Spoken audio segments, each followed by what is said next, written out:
ফের এনফোর্সমেন্ট ডিরেক্টরেটের দপ্তরে হাজিরা দিলেন রাজ্যের মন্ত্রী চন্দ্রনাথ সিনহা। বুধবার সকালে সিজিও কমপ্লেক্সে পৌঁছন তিনি। প্রাথমিক নিয়োগ দুর্নীতি তদন্তে তাকে ডেকে পাঠানো হয়েছিল।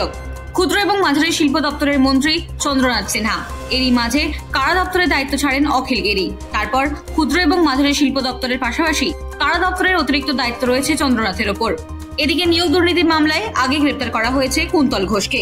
তার কাছ থেকে একটি ডায়েরি উদ্ধার করেন তদন্তকারীরা। সেখানেই চন্দ্রনাথের নাম ছিল বলে সূত্রের খবর।